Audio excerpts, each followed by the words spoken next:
Hello and welcome back to my kitchen renovation series. My name is Jahan and I am so happy you're here. I am so excited to show you the final reveal, but before I do, I thought it would be good to go back and have a quick little look at what my kitchen used to look like. As you can see, it's a really nice kitchen. It was just missing a bit of character and it had so much opportunity to create something more elevated. A butler's pantry and laundry is right next door and we wanted to update this as well.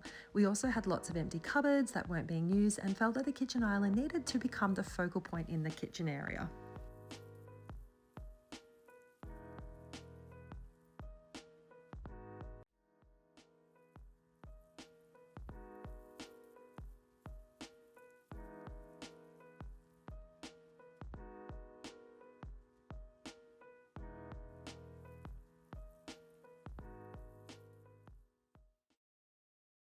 To begin with, I thought it would be best to start with our laundry and butler's pantry. Ta-da!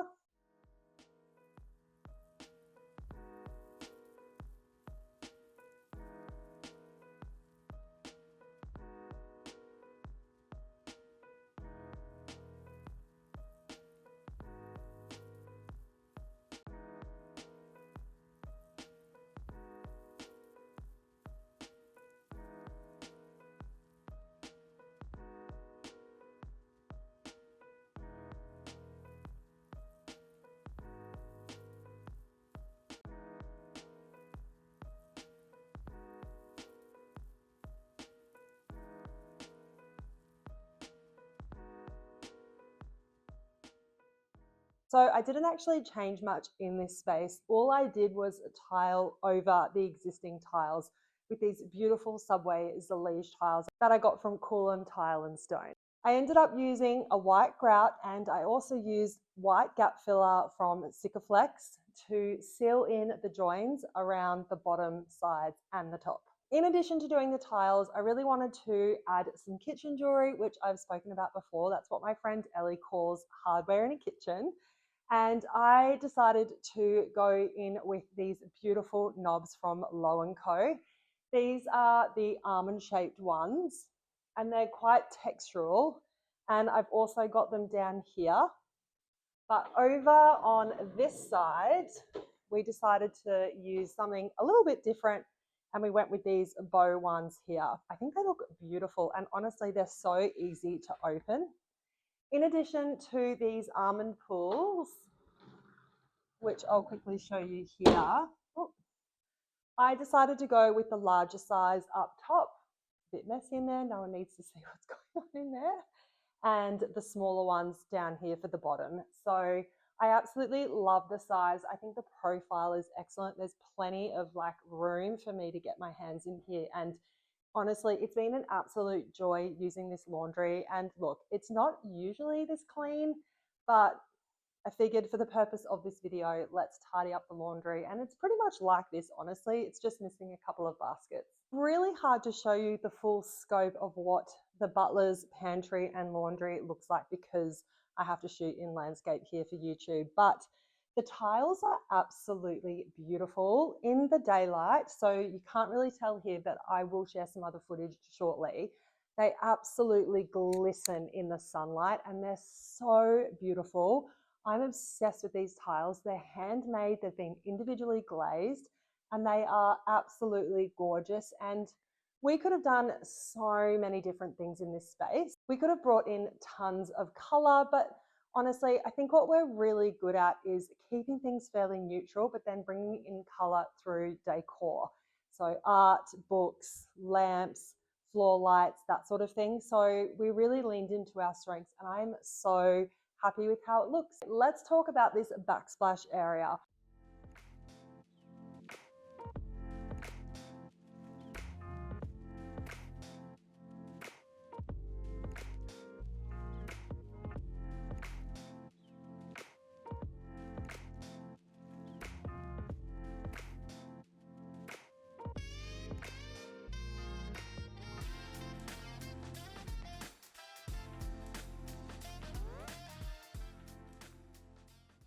When you first walk into our open plan living room, the first thing honestly you notice is this wall, and I really wanted to make sure that it had lots of impact. So overall, I'm extremely happy with how it turned out. Let's break it down.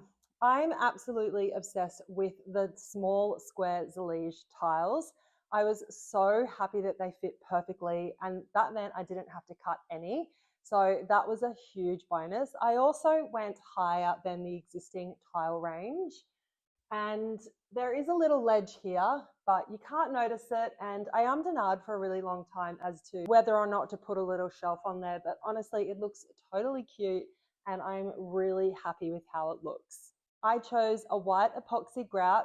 Would I use epoxy again? Absolutely not. I did not love using that product whatsoever.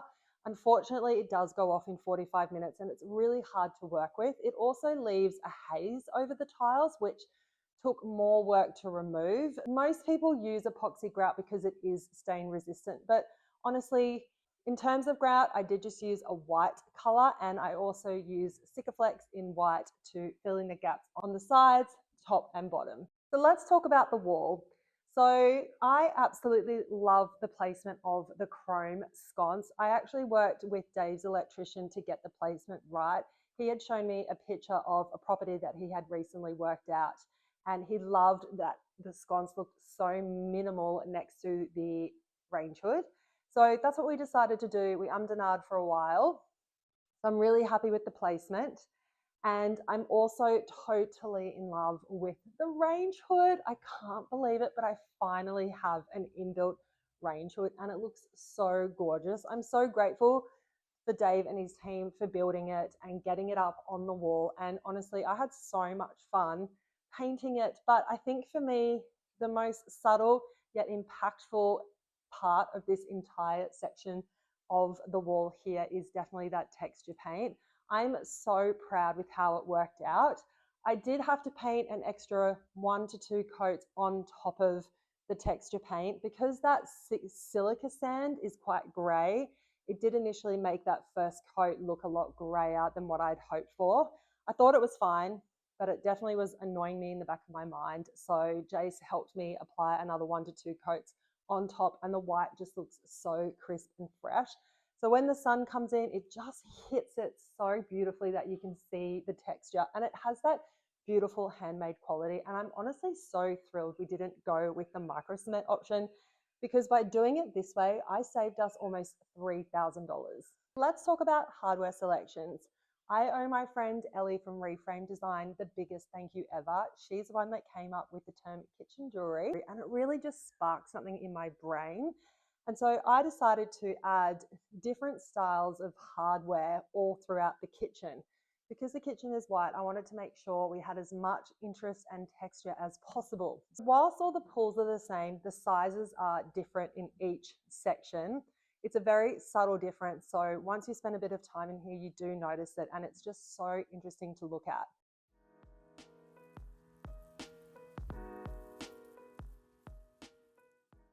I also chose the smaller almond knobs from Low & Co, which I think looks so cute. They are also over here as well.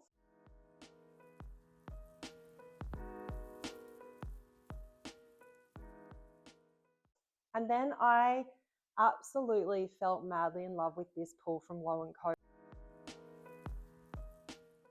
I ummed and ahed for a really long time. I didn't know if I should get the brushed nickel or the chrome.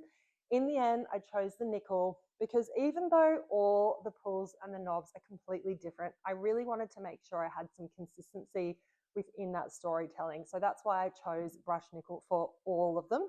I'm actually also relieved as well because chrome can show up a lot of fingerprints and finger marks. So we've had this now for quite a while, and none of them actually show any fingerprints whatsoever, which is so exciting. I've had friends come in here and they're like, hang on a minute, you've got different pulls and different knobs and handles. And I'm like, I know.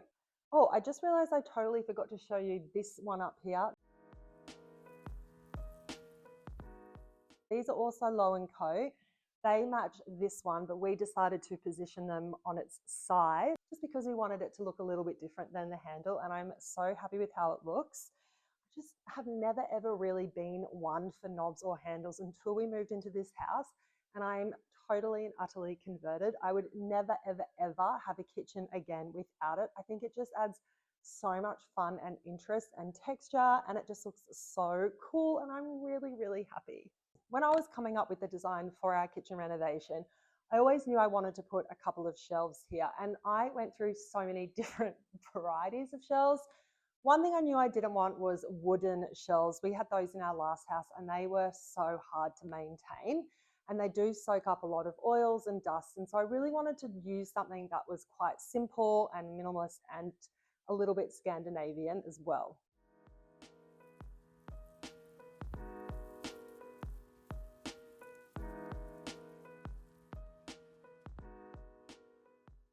In keeping with the stainless steel chrome brush nickel theme, I managed to find these gorgeous minimalist shelves. I'll make sure to link to all of the products in my description below so you can have a look at them. But we got Dave's help to install them because the wall behind is actually blockwork, so that was quite a challenge. But I am so happy with how it looks, and it's very functional. We use it all the time. It's just really nice on a Friday afternoon to grab a bottle of red and to have a nice drink. And I just love how it looks. Okay, it is time to talk about the hero, in my opinion, of the entire kitchen renovation, which is this kitchen island.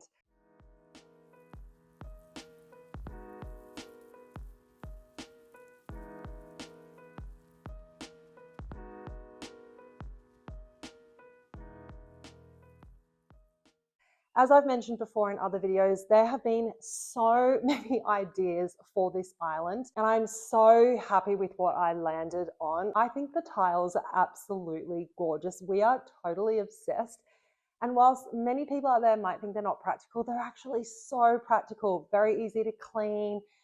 There's no issues chopping up any of our food, and I just love it. I feel like it's such a statement in this white kitchen, and I honestly can't imagine what it was before. Like, it feels like it's just been a part of this kitchen all along, and I honestly am so, so, so, so happy with it.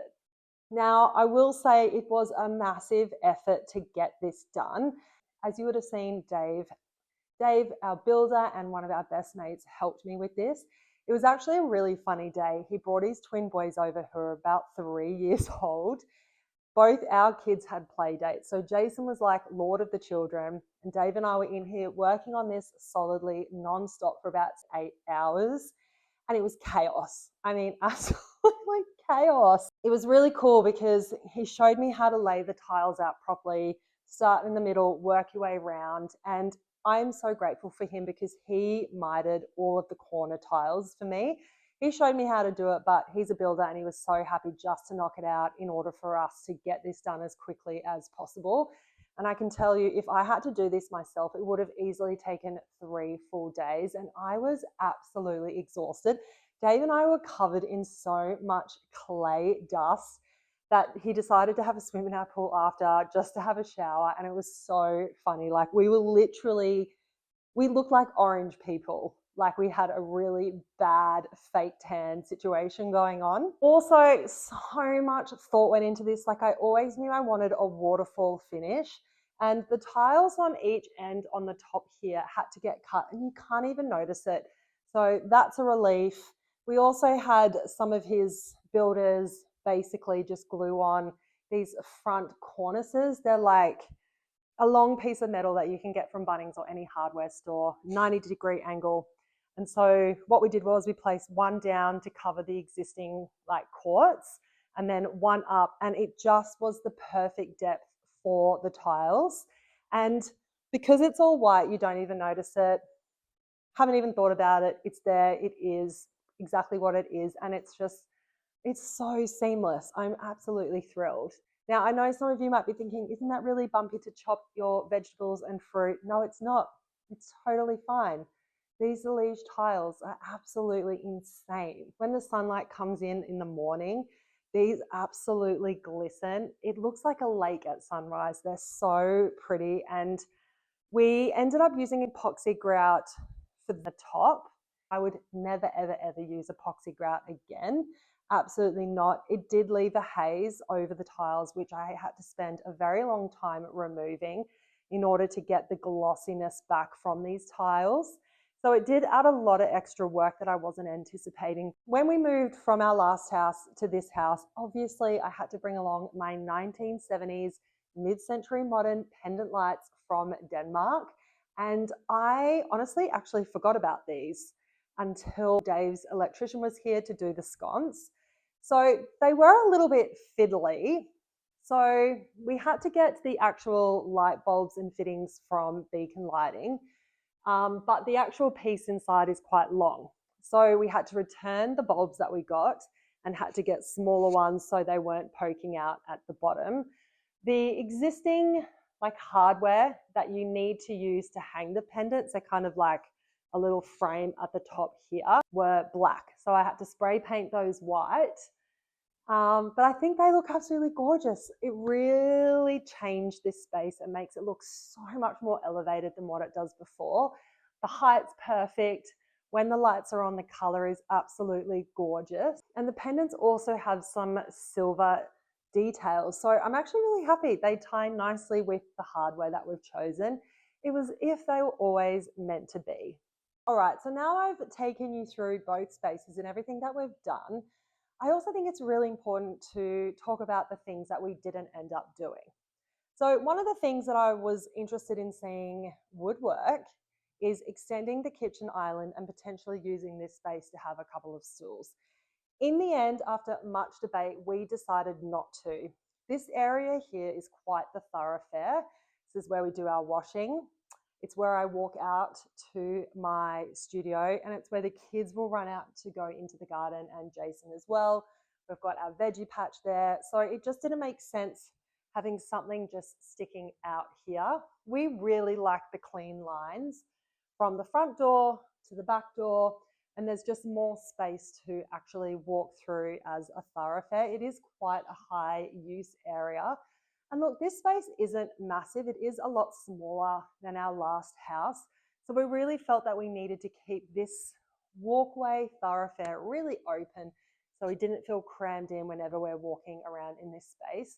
We're also very aware that the kids are quite young. So when they're teenagers and when they start to become taller than us, there really isn't much space to move. So we were very happy with keeping it simplified and basically just keeping the kitchen island the same size as it was. Now, something I really wanted to do was to add some extra storage shelves on this side, so to expose them, but it ended up just being too expensive. And when you walk in, you wouldn't really see it anyway. The only opportunity you have to see that essentially is if you're using the butler's pantry or the laundry, or if you walk past it to go outside. And we've got so much storage in this house.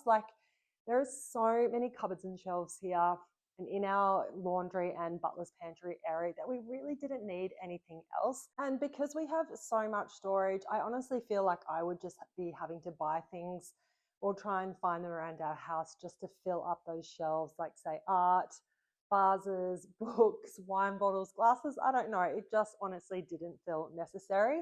And it was actually quite expensive. It was a few $1,000s. So I'm really glad we decided not to go ahead with that decision. Now, another change we were looking at making was replacing these cupboard doors and our pantry door. You'll notice that there is a gap up above here, and that's obviously the bulkhead. And the reason why that was probably done like that would have been to save some money, because these sheets only come at certain lengths. And basically we were told that even if we wanted to just replace this door here, it would have cost $1,000 because the cut is a lot longer than what is standard. And I also absolutely hated the gap between the bottom of this cupboard door and the top of the fridge. You could see the power outlet at the back, and I found it so ugly. And I thought, if we're going to put all this effort into renovating the kitchen, I did not want to see a gap there. So we got someone to come in to quote, and we thought, you know what, this is getting ridiculous. Our house isn't going to be on Architectural Digest like Kendall Jenner. It just really felt like an unnecessary expense. But the real highlight moment for me was when I was sitting in our TV room and I looked across and I was like, hang on a minute, I can hide that gap with some recipe books. And so that's what I've done. I've just grabbed recipe books that have a white binder, and I've also included a couple of my own to fill in that gap. And honestly, I think it's genius. Not only have I saved us all that money, But I really love the books up there. It just makes total sense. And we do grab them quite regularly to cook with. And I obviously don't grab my book Dream Home DIY. But it's nice to have my book up there. I truly think this kitchen renovation is a great example of how it's possible to project manage something like this yourself. All you need to have is a willingness to try, and obviously a really great builder or someone in your back pocket in the industry can help you out with things that you're struggling with. For me, I had Dave. He was such an integral help with tiling this kitchen island as well as building the range hood. I was totally prepared to do that myself, but the guys were here anyway working on my shed, so they were very happy to do it. They had a couple of hours free time and we were paying them anyway, so Dave was like, get them on the tools and get them to build a range hood for you. I also think this kitchen renovation is a great example of what you can do yourself and how much money you can save. I honestly think we've saved about $10,000 to $15,000 alone just on tiling these 3 different spaces. Now, as I said before, I'll link to the hardware, the shelves, the sconces, and anything else that we've bought for this kitchen renovation project in the description below.